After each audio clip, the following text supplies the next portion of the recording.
Hello, everyone. Today we are doing lesson 35. My mind is part of God's. I am very holy. And text chapter 4, The Illusions of the Ego, section 4, This Need Not Be. All right, shall we begin? If you cannot hear the voice for God, it is because you do not choose to listen. That you do listen to the voice of your ego is demonstrated by your attitudes, your feelings, and your behavior. Yet this is what you want. This is what you are fighting to keep and what you are vigilant to save. Your mind is filled with schemes to save the face of your ego, and you do not seek the face of Christ. The glass in which the ego seeks to see its face is dark indeed. How can it maintain the trick of its existence except with mirrors? But where you look to find yourself is up to you. So this first paragraph, what I'm getting from it is that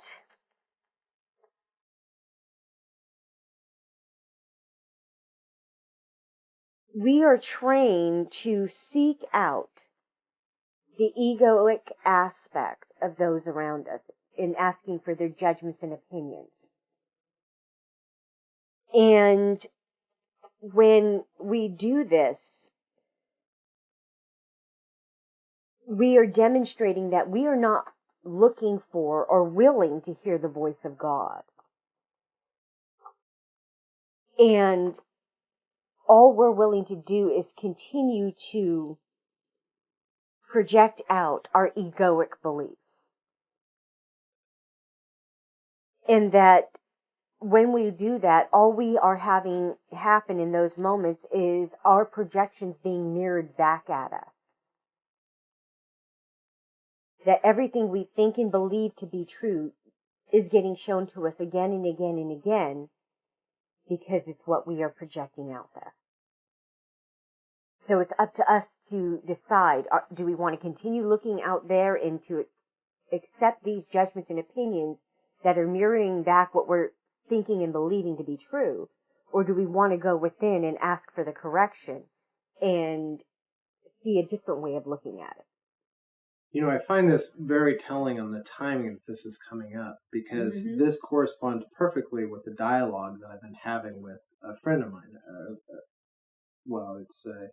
I'm friends with both of them, him and her. They're a married couple. And what's going on is she seems to want to be supported in her beliefs of fear, guilt, and victimhood. And shame. And her friend network on Facebook support her in this. And she constantly likes their comments, but doesn't like anything that I have to say. And this goes along with what I've been praying about. Do I continue to try to share the truth with her, or do I just walk away? Yeah, it's one of those things that, for me, after I initially am brought to share my understandings and experiences, in those moments, I am giving them the option to choose again. And it's completely up to them. If they choose not to take it and continue to believe as they do, then so be it. I can stay friends with them as long as they are not trying to shove their beliefs down my throat, telling me I am wrong and I need to conform to their dictates. And 9 times out of 10, that seems to be one of the first things that most of these folks do. The person that he was speaking about just now, that's one of the things that she immediately did, was try to tell him that he needs to turn away from A Course in Miracles and start following her God and her Jesus. Not gonna happen. But it's that kind of endeavor that makes you kind of step back and say, okay, I can accept that they believe as they do. And there is absolutely no reason for me to stay here if they are not going to allow me to believe as I choose to do, as I am being willing to allow them to believe as they choose.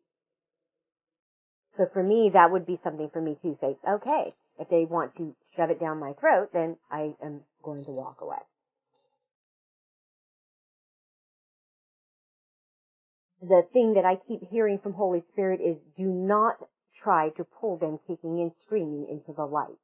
It is not your choice and your decision. Only they can choose what they want to believe in to be true. And that's where I'm drawing a line for myself.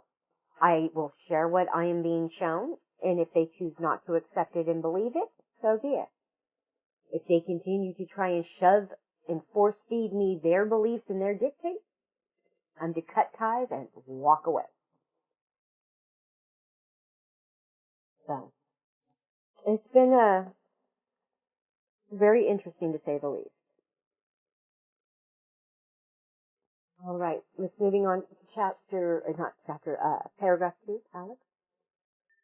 I have said that you cannot change your mind by changing your behavior, but I have also said, and many times, that you can change your mind. Let me read that again. I have said that you cannot change your mind by changing your behavior, but I have also said, and many times, that you can change your mind. Okay. This first sentence says it all, folks. That the term that Alex and I have come to use in regards to a lot of these course teachers and the people out there studying the course that think to themselves that if they deny what they are going through and just stay happy in their thoughts and their beliefs, that they will be healed of everything.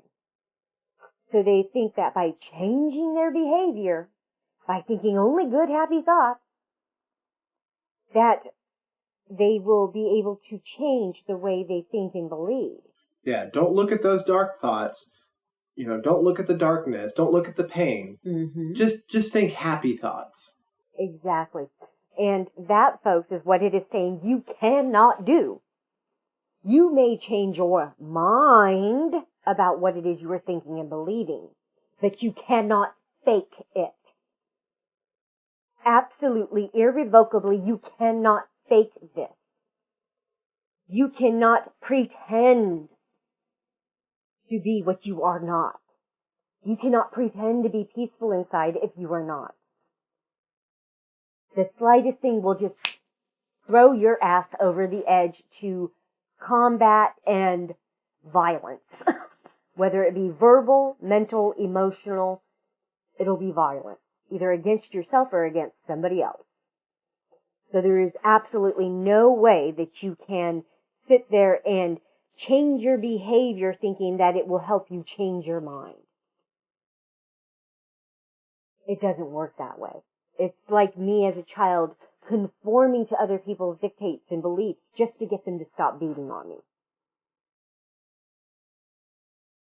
It did not change the things I was thinking and believing.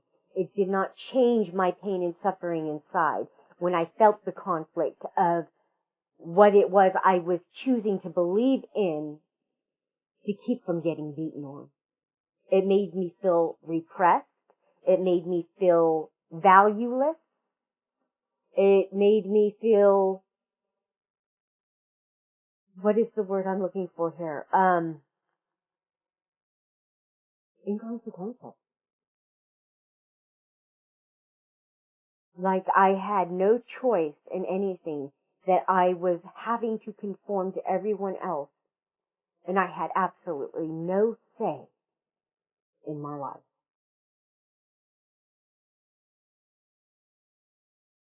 And those are the types of things that sentence particularly points out to me. It's that kind of stuff to change my behavior without changing my mind. Can't work. because whatever I'm thinking and believing will be conveyed and projected out on the world around. All right, Alex, can you continue? When you're moved? When your mood tells you that you have chosen wrongly, and this is so whenever you are not joyous, then know this need not be. In every case, you have thought wrongly about some brother God created, and are perceiving images your ego makes in a darkened glass. Think honestly what you have thought that God would not have thought, and what you would have not thought that God would have you think. Search sincerely for what you have done and left undone accordingly, and then change your mind to think with God's. This may seem hard to do, but it is much easier than trying to think against it. Your mind is one with God's. Denying this and thinking otherwise has held your ego together, but has literally split your mind. As a loving brother, I am deeply concerned with your mind and urge you to follow my example as you look at yourself and at your brother, and see in both the glorious creations of a glorious Father. So it continues on here, basically telling us to really consider what it is that we are thinking, to recognize that we are denying what it is that we are thinking and believing. I find it very telling, the second sentence that says, when your mood tells you that you have chosen wrongly, and this is so whenever you are not joyous, then know this need not be. Mm-hmm. And this goes with something that I have understood for a while now, that whenever I'm upset, I have a misperception. I'm thinking wrongly. And so whenever I'm upset, I can pray for the correction of my misperceptions. Yeah.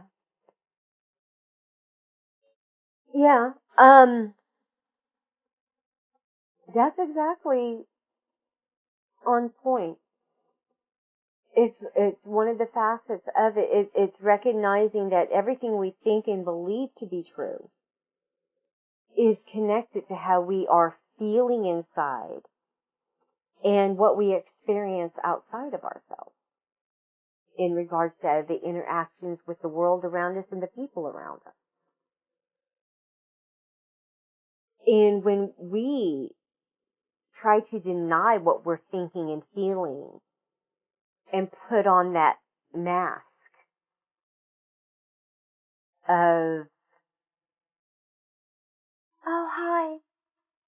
Oh, it's so nice to see you. Boy, it's been so long. How you been? Yeah, it's really getting late, and I'm in something of a rush. But it was so good to see you. I'll talk to you later. Bye. Oh my God, I can't stand that woman. Why is it that she's always talking to me? And it's that kind of farcity that we do on a continuous basis. We put on this mask of friendship when we're not truly feeling it. We put on this mask of happiness and joy, thinking that we want the world to believe that we are this, because if the world believes it, then we will be. Not true.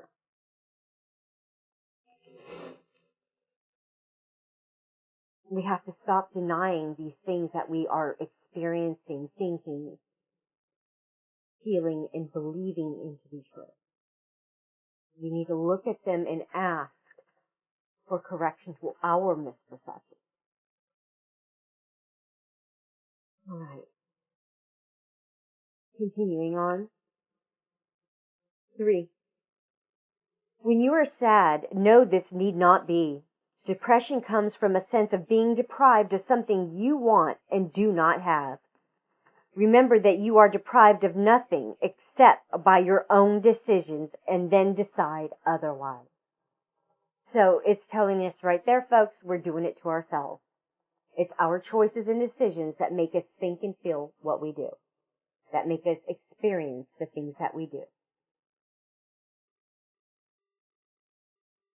When you are anxious, realize that anxiety comes from the capriciousness of the ego, and know this need not be. You can be as vigilant against the ego's dictates as for them.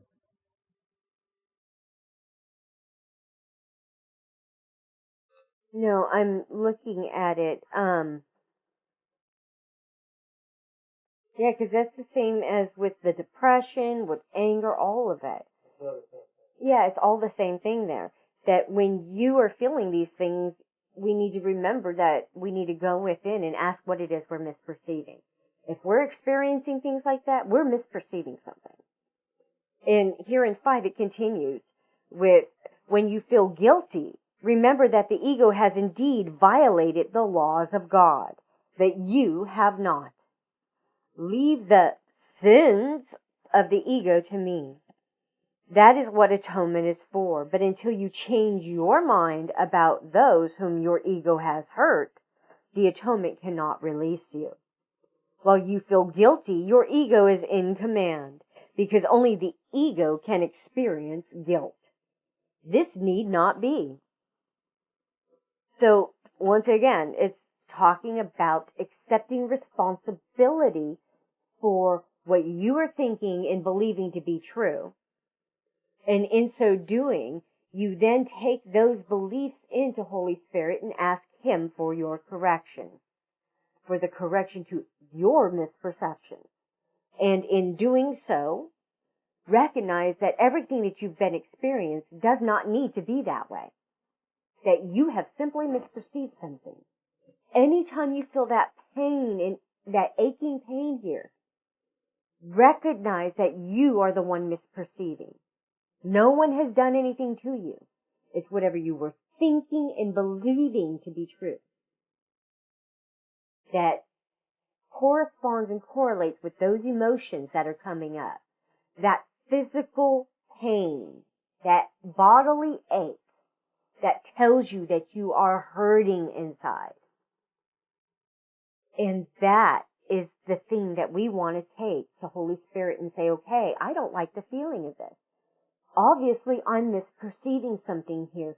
Please, Holy Spirit, show me what my misperception is so I can let go of this hurt, this anger, this guilt, this shame, whatever it may be. Ask for those corrections and you will be given them.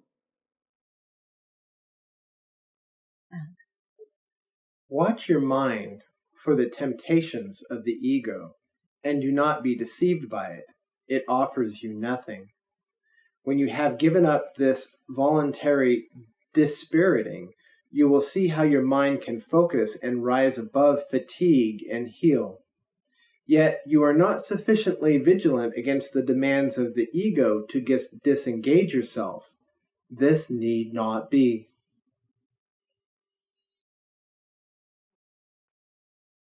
So as we've been talking about since day one, in everything, we are to go within and look at everything that we are thinking, all the little thoughts that come up, everything we believe we are perceiving, what we experience, what we feel inside emotionally and physically. And look at those items and take them into Holy Spirit and ask for the correction. He is telling us to look at these things. Now, some of you may have already been doing this course for a while. Consider this for a moment. How many of the people that you have been following up to this point have been telling you to ignore it all? To fake it till you make it? To not look at the dark thoughts? To not look at the past things that you've been through? I would guess that probably about 95% of them have told you that. I know that's about what I've come across. There's only been a handful that have not sat there and said that to me. So, watch your mind for these temptations to give in and believe that what you are thinking, seeing, feeling, experience is the absolute truth. Go within and ask, am I perceiving this correctly? What is it I may be misperceiving in this situation? And I guarantee you, folks, every time you do that and sit there and listen for that answer, you will get it. You will get an immediate answer to what it is that you have been thinking and feeling and misperceiving. Don't pick and choose what you think the problem is. Wrap that whole thing up in a ribbon and hand it to Holy Spirit and say, okay, you tell me what this is, please, because I have absolutely no idea. And in doing so, you get your answers. Ready to move on? All right, 7. The habit of engaging with God and His creations is easily made if you actively refuse to let your mind slip away. The problem is not one of concentration, it is the belief that no one, including yourself, is worth consistent effort. Side with me consistently against this deception and do not permit this shabby belief to pull you back. The disheartened are useless to themselves and to me, but only the ego can be disheartened. So what I'm getting from that is when you start willingly taking everything in and you make it a habit of doing so, it will make it so that you are no longer willing to slip back into the ego thought system. That you will start to catch these moments where your ego pops its ugly little head up. And you will actively refuse to enact on those thoughts, those feelings. Instead, you will take these thoughts, these feelings inward and ask for correction. You will no longer give them the power of your belief. And you will find that in doing that and giving it that consistent error to side with Holy Spirit and God over your ego thought system, what you've been brainwashed and brought up to think and believe, that you will recognize how shoddy and shabby that belief system is that you've been taught to believe in. And you will recognize that to continue going that route is only going to give you more pain and suffering. That by going within and consistently siding with Holy Spirit and God, taking it all to Him, that you create a habit of doing it every time. That you don't that you don't continue to fall into the rut of ego's mind games.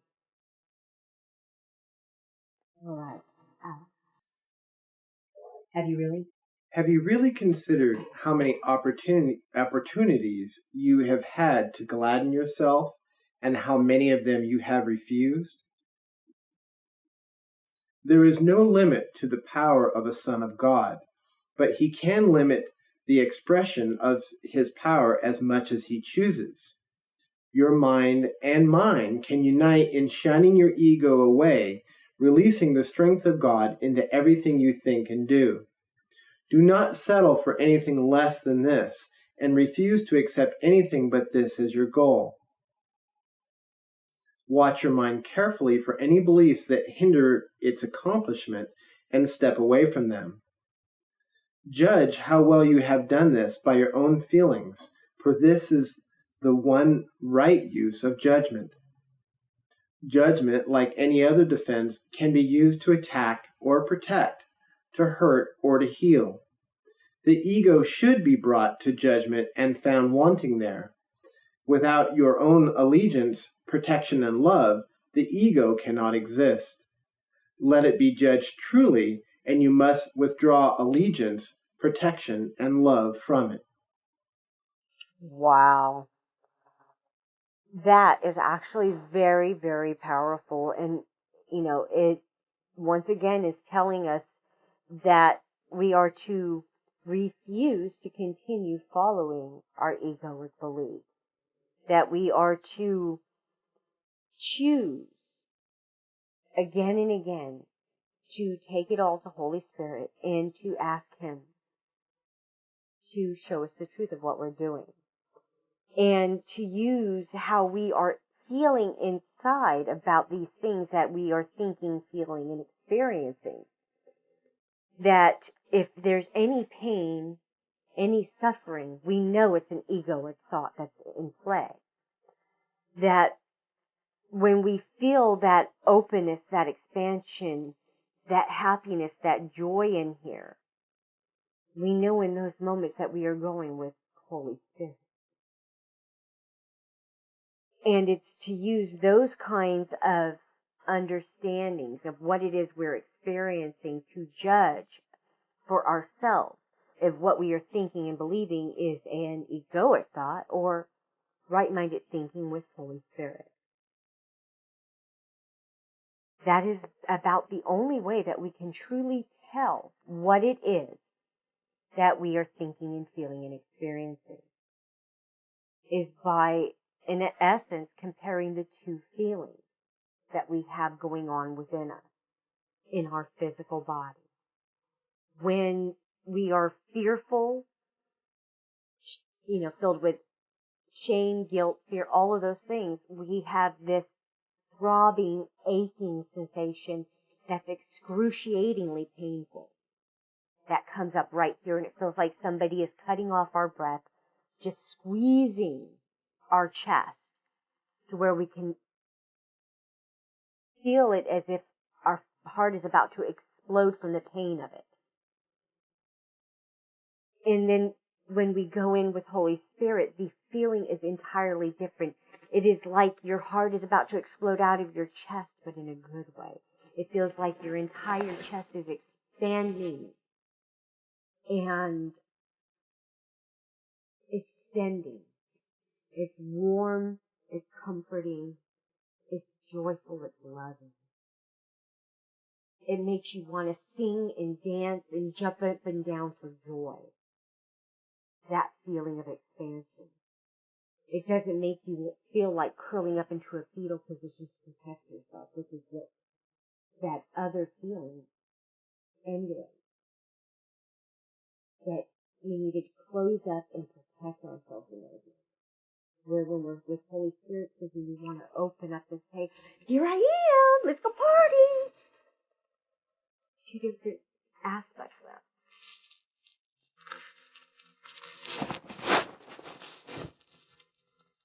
All right, let's continue on. 9. You are a mirror of truth in which God Himself shines in perfect light. To the ego's dark glass you need but say, I will not look there because I know these images are not true. Then let the Holy One shine on you in peace, knowing that this and only this must be. Interjecting.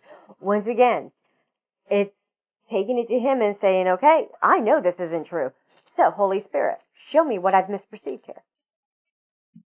One of the things that comes up for me of how that sentence could be misperceived, that the sentence that says, to the ego's dark glass, you need but say, I will not look there because I know these images are not true. There's this bliss ninny attitude in the spiritual community where people will deny the darkness. They'll deny the pain they're in. And there's a tendency to take a sentence like that to do just that, to feel that it's encouraging them to do just that, to deny the dark thoughts that are there. Mm-hmm. And that's not what this is saying at all. No, it's not. And that's part of it, is that they are twisting it to mean what they want it to mean. They are picking and choosing. They're not going in and asking in those moments, okay, Holy Spirit, what exactly are you saying to me with this sentence? Please clarify so I do not mistake what's being said to me in this. Now, a good example of this is a few months ago, I was upset because I had asked my brother to stay in communication with me. Mm-hmm. And not to, go off for months at a time without, any response on Facebook. And after I said that message to him, he didn't send another message to me for 3 months on Facebook, not even acknowledgement of my first message. And I had to really look at that and realize that I was feeling like he did that to hurt me. But when I really looked at it and really analyzed it, there's no way he would do that. He has no reason to do that. Mm-hmm. And so it actually took looking at those thoughts I had that he was trying to hurt me by not communicating with me to be able to come to the truth that that was not true at all. Yeah. And so where it says, I will not look there because I know these images are not true, it still took looking there and realizing that that image was not true. Exactly. And it's only in the looking that we are shown how untrue these things we've been believing in are. But we have to look first. We cannot arbitrarily think that we know what is or isn't. That is something that we have been doing since day one, is making our own choices and our own decisions on what is and what is not true. What is and what is not real. What is and is not this. What is and is not that. And 9 times out of 10, everything that we are deciding on, judging, was something that we've been taught to believe. Taught to judge. All right, let's move on. So I'm going to start back at the truth. At number 9. You are a mirror of truth in which God himself shines in perfect light. To the ego's dark glass you will need but say, I will not look there because I know these images are not true. Then let the Holy One shine on you in peace, knowing that this and only this must be. His mind shone on you in your creation. His mind shone on you in your creation and brought your mind into being. This mind still shines on you and must shine through you. Your ego cannot prevent him from shining on you, but it can prevent you from letting him shine through you. So what that last bit is saying to me there, folks, is that I can choose to extend the truths that I have been shown by Holy Spirit. When he shows me these truths, it is then up to me to choose to extend these truths to my brothers. Or I can choose to continue going on in my egoic beliefs and extend that instead. It's a choice. Each time I'm given the choice what I am going to do, what I'm going to choose to believe in. No one can make me change my mind in this. I have to actively and willingly change it myself. In this, he's telling us that we have to make that decision for ourselves. Are we going to continue extending our egoic beliefs, or are we going to extend Holy Spirit's truth? So are you going to extend the lie or the truth? That's what it comes down to, at least for me. All judgment and opinion for me is a lie, based off of egoic beliefs. When I go inside with Holy Spirit, I am given the truth. I'm shown what it is I've misperceived and how I did so, where I did so, when I did so. And in learning that, seeing the truth of that, and seeing the truth of what I did, I can then extend that understanding, that healing to my brothers. And that's all I want to extend, is loving healing. The understanding of what it is that I have found that I have been doing to myself. I don't want to continue extending my egoic beliefs. The first coming of Christ is merely another name for the creation, for Christ is the Son of God. The second coming of Christ means nothing more than the end of the ego's rule and the healing of the mind. I was created like you in the first, and I have called you to join with me in the second. I am in charge of the second coming, and my judgment which is used only for protection, cannot be wrong because it never attacks. Yours may be so distorted that you believe I was mistaken in choosing you. I assure you this is a mistake of your ego. Do not mistake it for humility. Your ego is trying to convince you that it is real and I am not, because if I am real, I am no more real than you are. That knowledge, and I assure you that it is knowledge, means that Christ has come into your mind and healed it.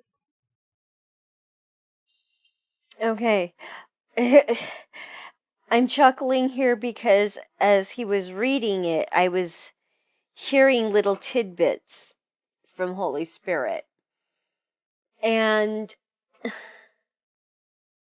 this corresponds with an email that we were going over from Doug Thompson, and how Ken Wapnick believed that Jesus wasn't real.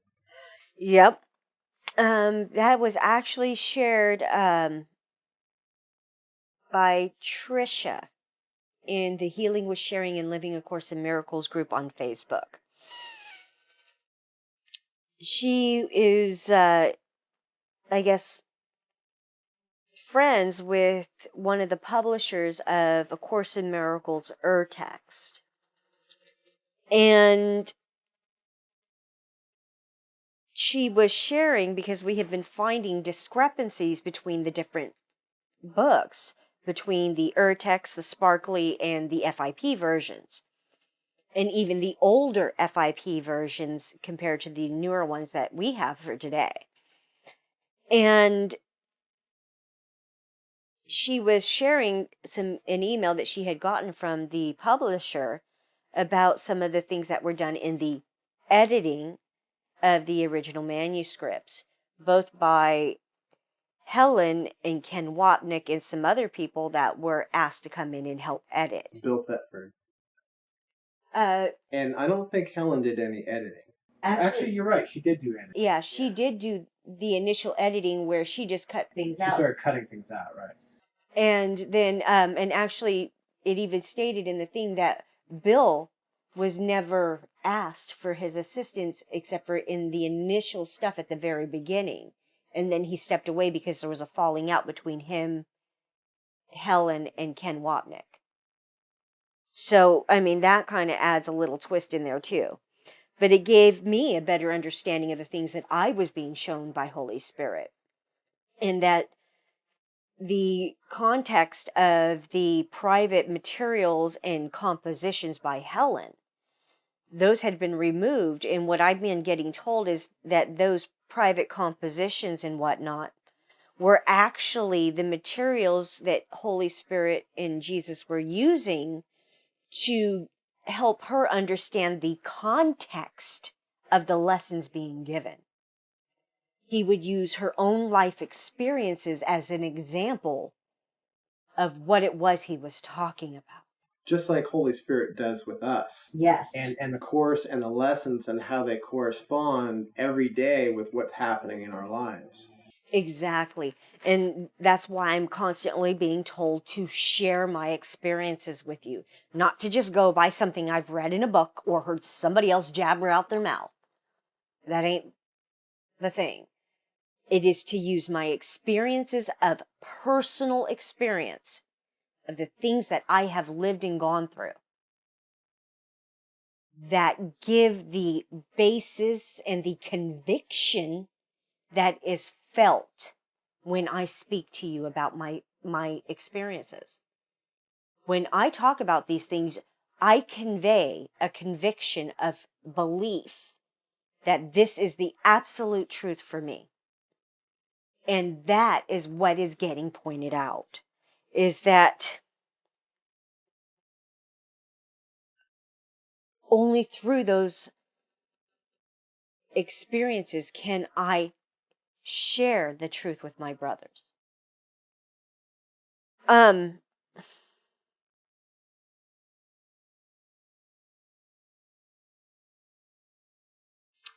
Yeah, here's something that's also striking me, which is sentence number 5 in there that says, 4, it says, I am in charge of the second coming, and my judgment, which is used only for protection, cannot be wrong because it never attacks. Yours may be so distorted that you believe I was mistaken in choosing you. I assure you this is a mistake of your ego. Do not mistake it for humility.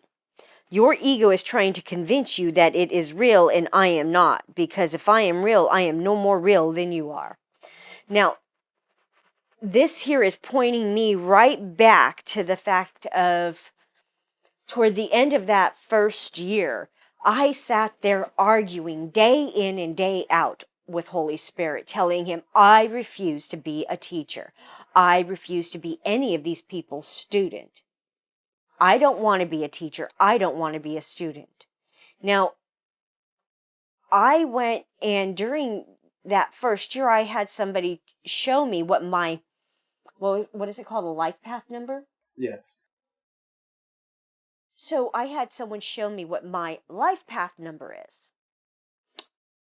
And that seems to be that it is a 22.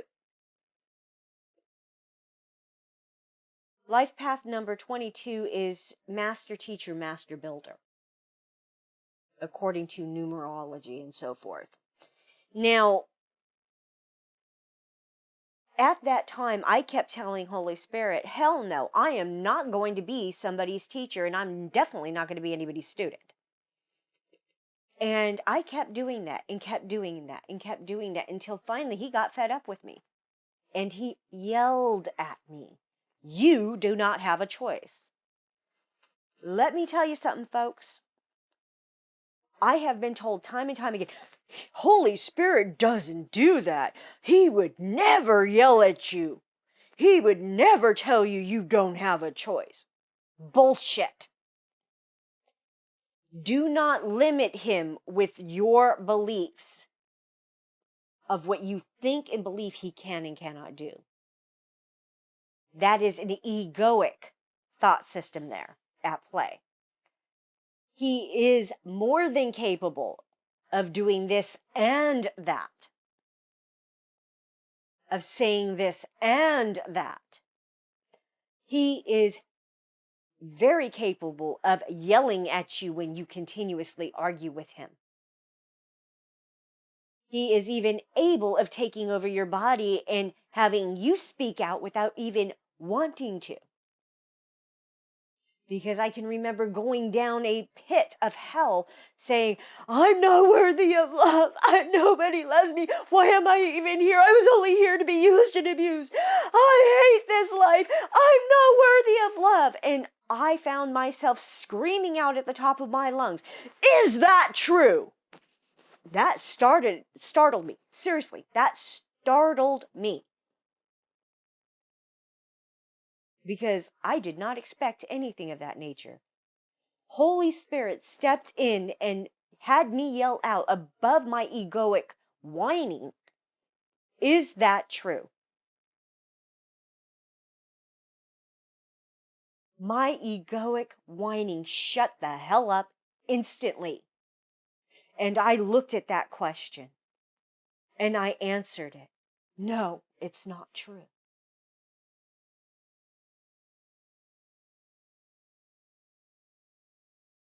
No, it is not true.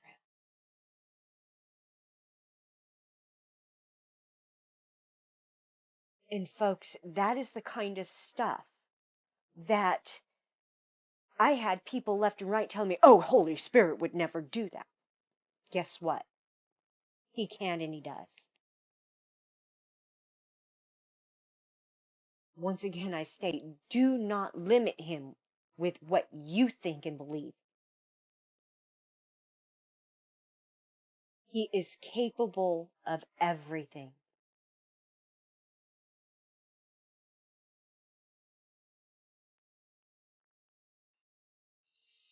All right, let's move on. 11. I do not attack your ego. I do work with your higher mind, the home of the Holy Spirit. Whether you are asleep or awake, just as your ego does with your lower mind, which is its home. I am your vigilance in this, because you are too confused to recognize your own hope. I am not mistaken. Your mind will elect to join with mine, and together we are invincible.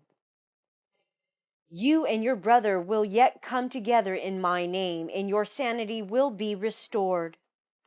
I raise the dead by knowing that life is an eternal attribute of everything that the living God created. Why do you believe it is harder for me to inspire the dispirited or to stabilize the unstable? I do not believe that there is an order of difficulty in miracles. You do. I have called and you will answer. I understand that miracles are natural because they are expressions of love.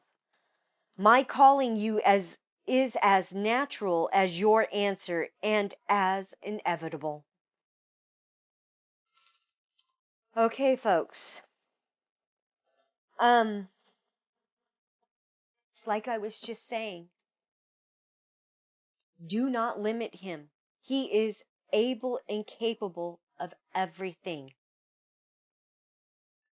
He knows everything and sees it clearly. He does not accept your ego judgments as truth. He sees them for the lies they are.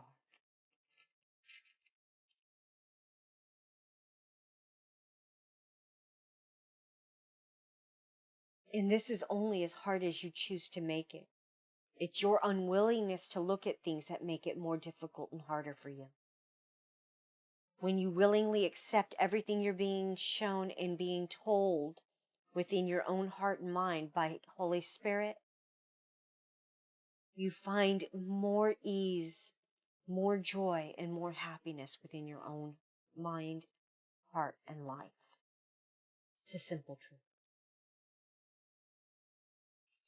This was Chapter 4, The Illusions of the Ego, Section 4, This Need Not Be.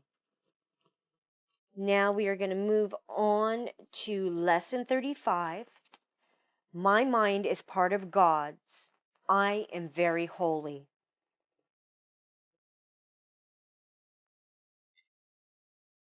This idea does not describe the way you see yourself now. It does, however, describe what vision will show you. It is difficult for anyone who thinks he is in this world to believe this of himself.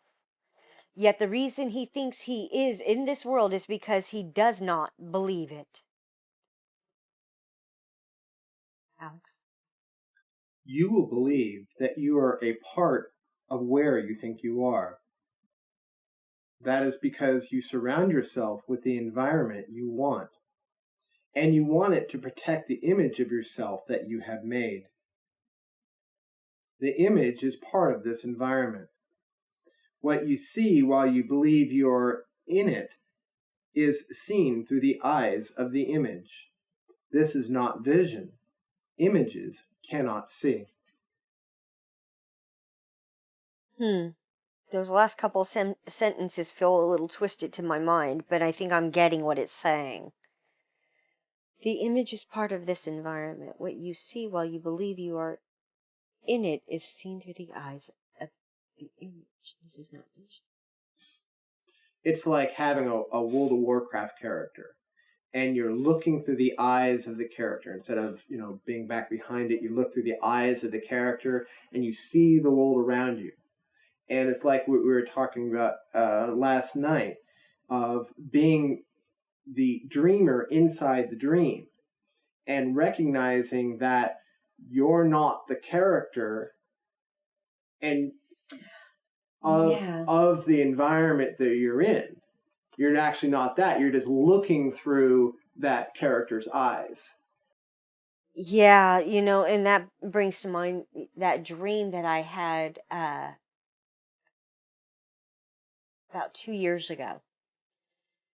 I had the most amazing dream that had me waking up, and then I'd fall back asleep only to go right back into where I left off in the dream, with maybe a few minutes elapsing in the interim that I was awake. And that happened like 6 or 7 times throughout the night, that I would wake up startled and panting, out of breath, like in fear. And then I'd fall back asleep right back into the dream. And in the dream, I had found myself walking along a sidewalk, and when I looked up, I met the eyes of a man. And I recognized the man as my husband, but not my husband. It wasn't Alex. It was Alex in another body. And there were different things that were happening, but toward the end, we were being asked questions, us and these other couples that had been brought into the same room that we had been brought into in this dream.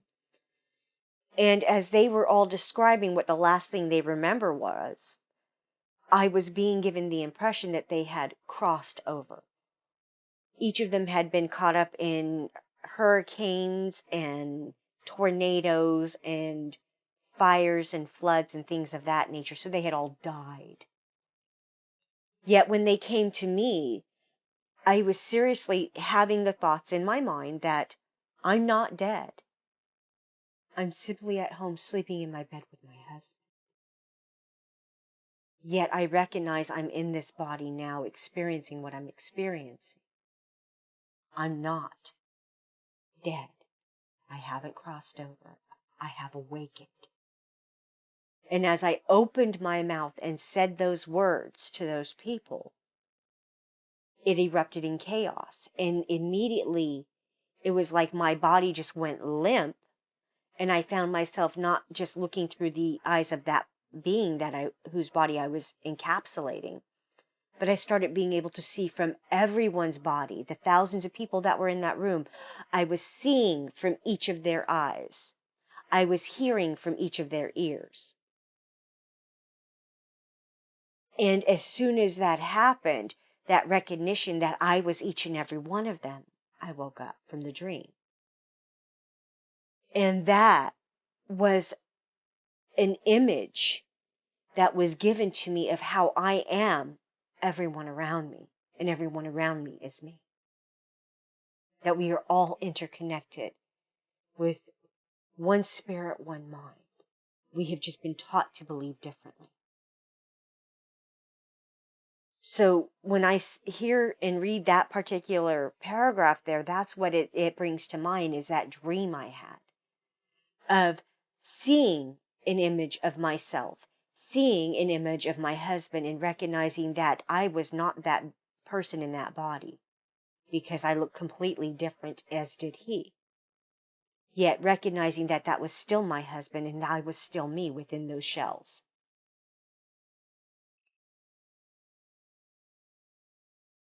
It was recognizing that in everything, it's a matter of perspective on how we're choosing to see it, how we're choosing to perceive and experience it.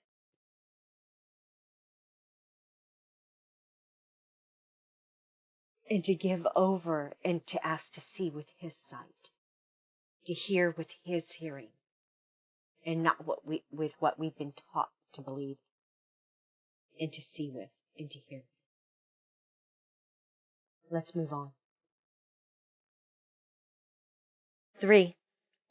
The idea for today presents a very different view of yourself. By establishing your source, it establishes your identity, and it describes you as you must really be in truth. We will use a somewhat different kind of application for today's idea because the emphasis for today is on the perceiver rather than on what he perceives. So this isn't about just what we think and believe in it that we are experiencing outside of ourselves. It's no longer talking about just what we think we are seeing and perceiving. We're talking about ourselves today and how we are thinking and perceiving, how we come to the conclusions that we come to. What meanings are we putting on these things? What have we been taught to put onto them in regards to the meanings that we're having for those items? For each of the 3 5-minute practice periods today, begin repeating today's idea to yourself, and then close your eyes and search your mind for the various kinds of descriptive terms in which you see yourself, including all the ego-based attributes which you ascribe to yourself, positive or negative, desirable or undesirable, grandiose or debased. I want to interject here. This is reminding me that it's not just about the thoughts that hurt. And it's showing me the truth of what you were saying about looking at all of the thoughts. About everything we believe defines us. Look at everything that we believe to be true and ask it, is this true? So I'll go on. All of them are equally unreal because you do not look upon yourself through the eyes of holiness. Exactly. So, as I have stated many, many times, and I know I sound like a broken record, it is looking at everything that we think we believe to be true. Look at everything that you believe defines you as a human being. Everything you have been taught to believe is true. That you're a bad son, a bad daughter, a horrible student, a horrible husband, a horrible wife, a useless this, a useless that. Or, oh, you're just so beautiful. Your hair is so gorgeous. Your eyes are absolutely stunning. All of these things you are being taught defines who you are. And these are the things that he is telling you to look at, to take to him for him to show you the truth. That every single one of those items are egoic based. That you have been basing the definition of who you are off of. And this is what he's telling you. You're not seeing with the eyes of holiness. You're seeing with the eyes of egoic belief. With judgment and opinions. Fears, guilt, shame. Those are the things that you are looking at yourself with. Oh, if I had only done a little bit better here, maybe they wouldn't be so upset with me. Maybe they would treat me better.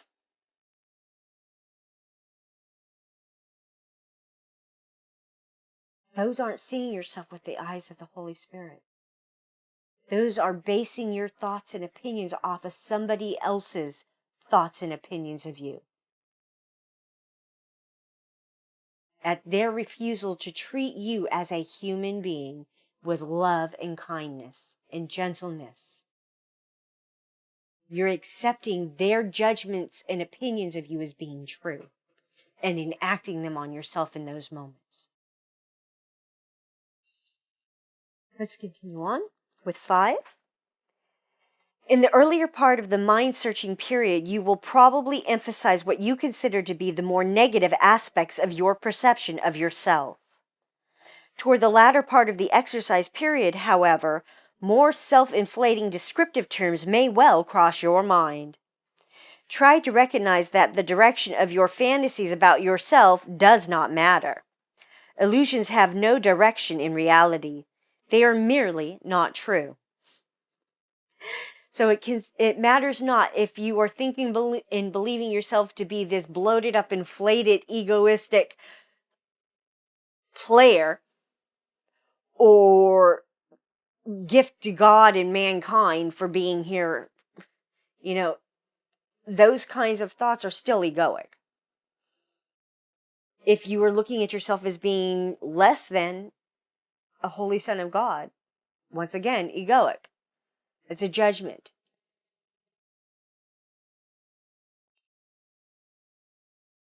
All of this stuff has absolutely no basis in truth.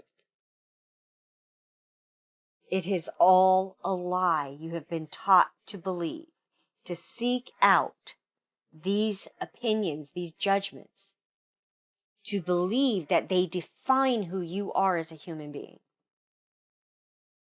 And he is telling us that as we do this work in this particular lesson, to recognize that you are going to be sitting there saying how you're all these horrible things, and then you're going to do these self-inflated, bloated beliefs of how great you are as well.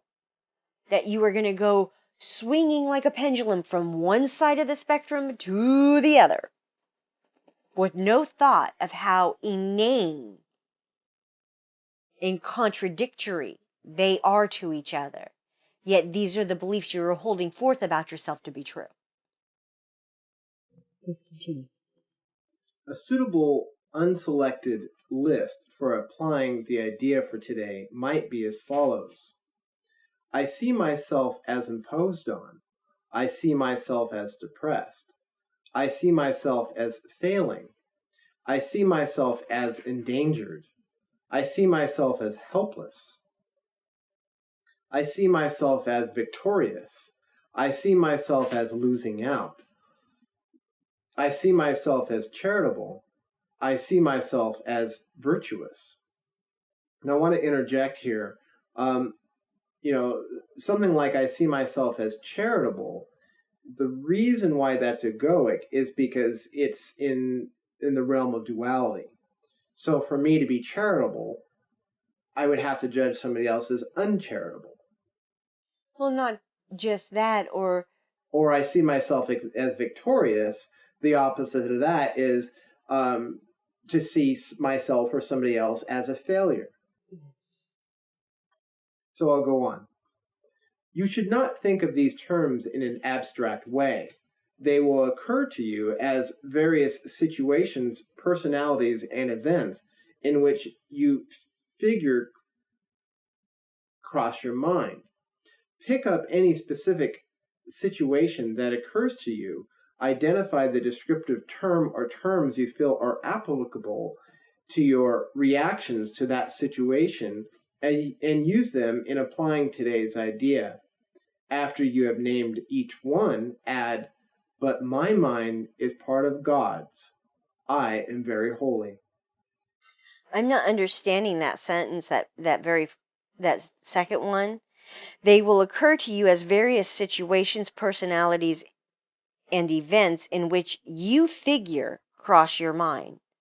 That doesn't make any sense to me. Yeah, I kind of stumbled on that one when I read it because it didn't make a lot of sense. Okay, Holy Spirit, what is this supposed to be saying? Because it doesn't make any sense, and it doesn't feel like it's cohesive or correct here.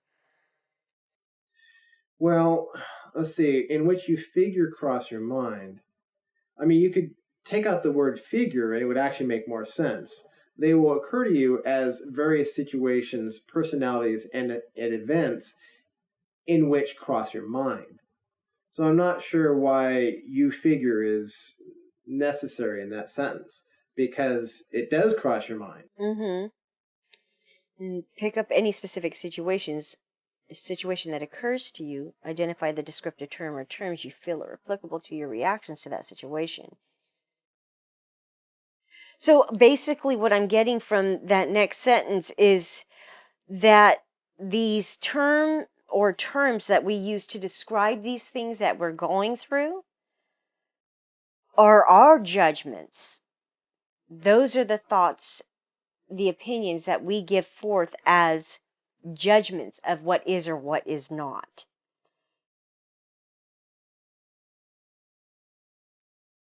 And in all of them, we are judging something as being this or that. So when it states there that, but my mind is part of God's, I am very, very holy. It is diffusing those beliefs, those thoughts that we are something we are not. That we can be something we are not. At least that's what it's coming across saying to me. And I think that those two sentences, but my mind is part of God's, I am very holy, are being used because that would apply to everyone we look upon. Exactly. Everyone's mind is part of God's, and everyone is very holy. Yeah. And so that takes away the duality of being victorious versus being a loser, or being charitable as opposed to being selfish. Yeah.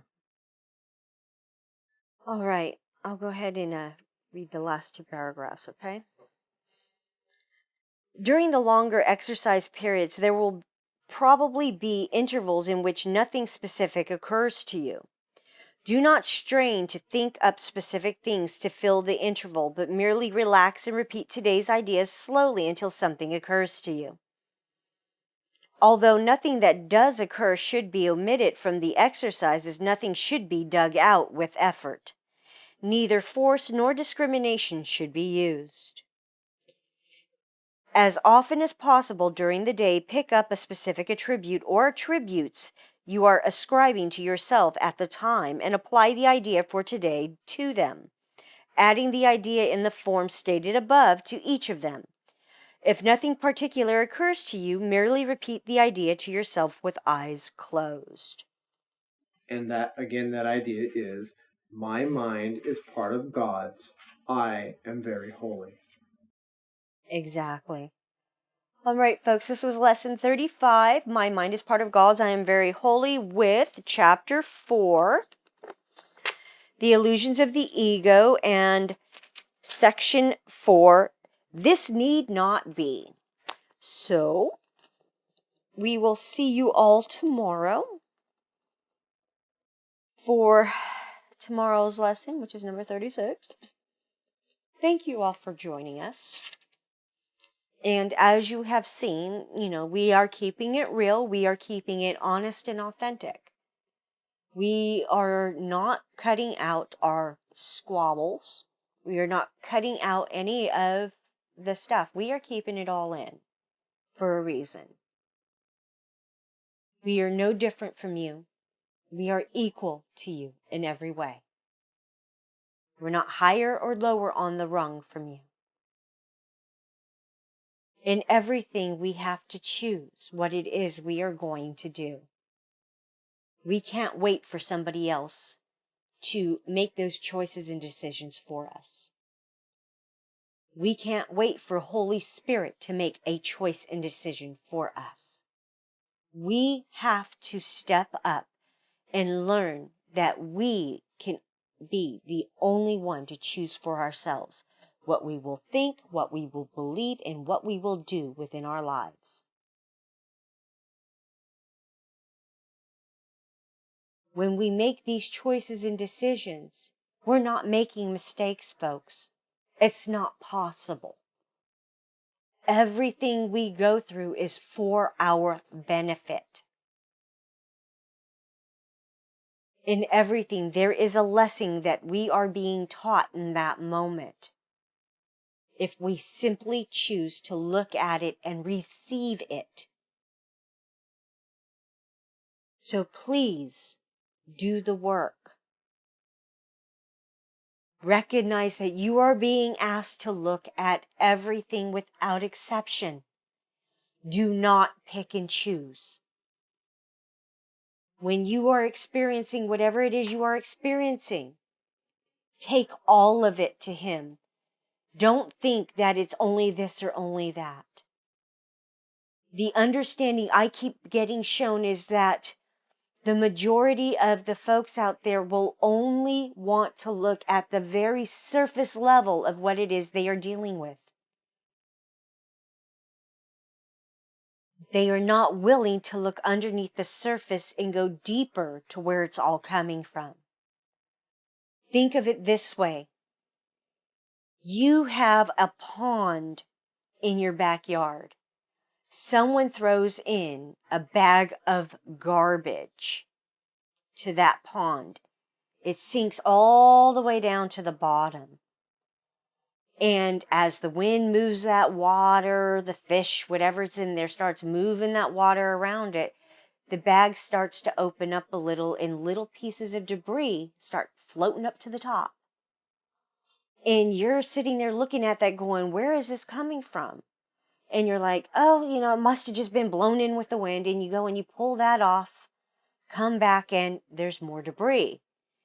It's kind of like somebody in their whole analogy of algae in a pond with a rake.